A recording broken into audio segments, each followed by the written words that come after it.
Welcome to the Rooted in Faith, Embracing Our Future campaign guide for volunteers making personal visits on behalf of your parish and the Catholic Foundation of Santa Clara County.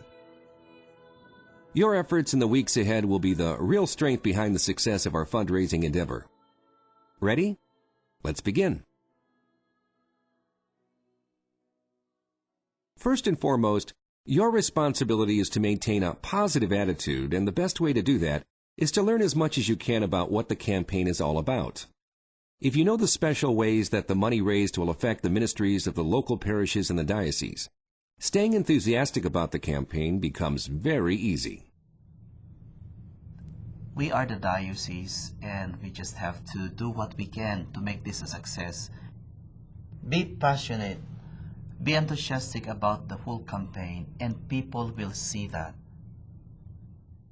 One of the most important ways to help cast the vision for your parish and the diocese is to make your own decision and to give to the campaign. Your credibility as an advocate for the different parts of the campaign is confirmed when you make your own sacrificial pledge. In turn, that commitment will make it easier for you to ask others to participate, as you have already done. It is very important to have a plan, because the tendency is to postpone and keep postponing it. It is very important to work on schedule, because without schedule, without setting goals for yourself, it would be very hard to act on something that you need to do. It is important to follow the process. It works. And by following the process, you will make your job that much easier. That the process begins with an invitation that has enough information to pique curiosity, but not enough to generate a premature decision. Next is the presentation itself. This must be done in a face-to-face meeting where individual parts of the campaign are reviewed and discussed and questions answered. Finally, there is the request where the prospective donor or donors are asked to prayerfully consider his or her gift over a 3 to 5 year period. The campaign office has spent a great deal of time gauging the ability of every prospective donor's ability to make the gift. Still, the requested gift will be challenging. After all, God did not call us to be comfortable, and all good things seem to require a bit of struggle. Of course you're nervous when you're going to call somebody, and even if they're a friend, you're going to say, "Oh my goodness, we know why you're calling. We received this letter," and that's all the things that goes through your mind. Or people may say to you, "Well, I don't even want to talk about it. Goodbye." I mean, those are all the fears and trepidations that you have.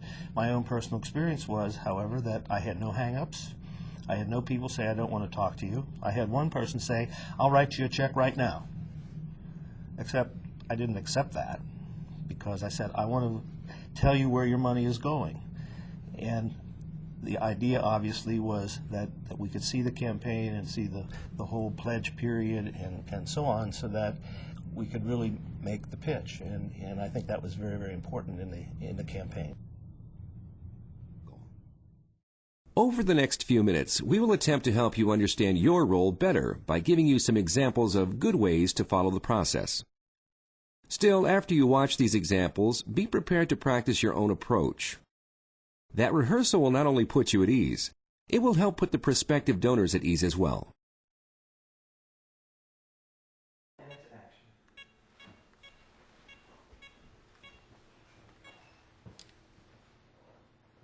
Leanne? Hi, it's Karen. How are you? Good. Hey, I'm not calling with my room mom hat on today. I'm calling as a fellow parishioner. Do you have a minute? Good. This won't take long.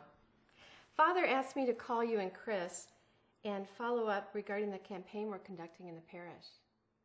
Did you get a chance? Obviously, it takes practice to deliver an invitation this well, but be assured you can do it. Well, I'd like to set up a time this week. Notice that she is comfortable with a cup of coffee and a designated and familiar space in which to work. She has the list of people she is to call handy, as well as writing materials, and a copy of her script is nearby. This preparation ahead of time makes the job that much easier and your presentation smoother. It is important for the person called to understand the circumstances of your call. We don't want to mislead the person into thinking the call is something it is not. Great. Okay. That sounds perfect. Okay, I'll see you then. Great. Have a nice day. Bye-bye. Let's listen to this example again.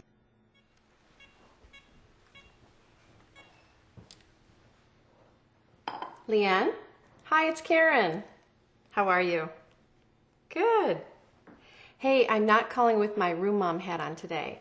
I'm calling as a fellow parishioner. Do you have a minute? Good. This won't take long.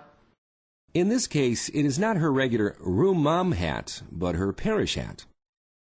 Then, and this is very important, she establishes that the authority from which she is making the call is their parish priest. Father asked me to call you and Chris and follow up regarding the campaign we're conducting in the parish. Did you get a chance to read the letter that he sent you? She is speaking to Okay. them because the priest Good. has requested she make Well, the I'd call. like to set up a time Be this sure that weekend if they when are we might talk in married, that person. both parties will be at the meeting. It's important that everyone get the right information firsthand. Here, our caller is clarifying exactly what her role is. But be sure you are clear about what they can expect from the meeting. It is important that you not overstate what you are calling about, but be flexible. Give the person a couple of options from which to choose. Make it easy for them to select a time and place from the choices you offer. I actually volunteered to share the details of the campaign with you, get your opinion on things, answer any questions you might have, and talk about the possibility of your support. Do you have some time this weekend, maybe after Mass on Sunday? About 30 minutes would be great. Okay, that sounds perfect. Okay, I'll see you then. Great, have a nice day. Bye-bye. Finally, after you have set the time and date, close the call. You might be tempted to stay on the phone and continue the conversation, or carry on with other business. But don't. Stop. At the meeting, present the case in such a way as to highlight your passions and inspire the prospective donor to respond in an inspired manner. Once again, let's listen as we hear parts of a successful approach to making the case. And so today, our diocese serves more than 600,000 Catholics, a number that is expected to grow to over 800,000 by the year 2020. For 25 years, the diocese in San Jose has ministered to God's people, and with the success of this campaign, it will enable them to continue to serve God's people. You know, Karen, of all the things that you've mentioned today, the one that gives me the most joy is the fact that the funds will be distributed in part to the Institute for Leadership and Ministry.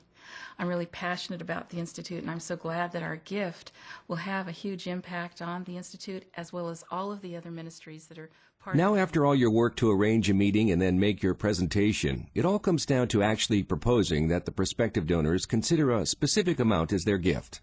I've been to a number of people's homes. Some I knew, some I did not know, but they all were very, very kind to me and listened to the story, and then in many cases would say, yes, we can do something, and they were prepared to do something at that time. And many others, it was, we really need to think about this and come back to you with what we think we can do. We don't know what your personal financial situation is, but I know that in order for this campaign to be successful, we'll need the support of many parishioners in our parish. Just as Ron said, often your presentation and your invitation to give will be readily accepted. At other times, the donors will need to hold their gift up in prayer, just as you did yours. Father's hoping that you'll give prayerful consideration to a gift of $420 per month over the course of 5 years for a total of $25,000. In other words, for as little as $12.50 a day, your gift will have a substantial impact on the success of this campaign. Let's listen to these two different responses.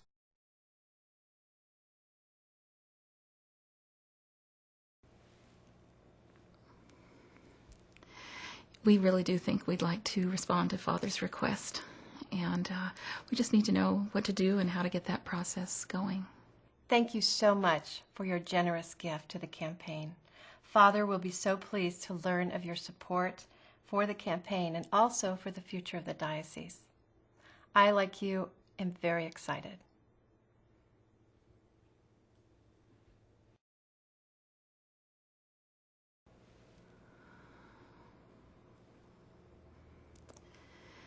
We really do want to help, but I think we need some time to consider this and give some prayer to it as well. I'm so glad you want to help, and I know this is a big decision. Why don't you think about this, pray about it, and we can meet again for a few minutes next Saturday. In closing, you need to recognize how important it is to be participative in the weekly meetings. Once again, Ron Pelzel.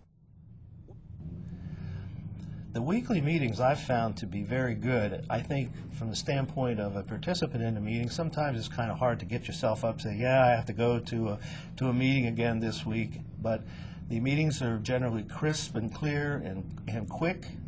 But it's a great time to see how other people are doing, to trade some stories that, you know, maybe you ran into this objection and how did you handle this? And it gives a time for you to get things out on the table and to sort of measure the success. It's great to have the progress and see the progress we're doing and how everybody's doing as a team. Even though we're doing individual work, it's still a team effort to get to the goal for the parish. Once again, thank you for your participation, and we look forward as this campaign through your work keeps our diocese rooted in faith as it embraces the future.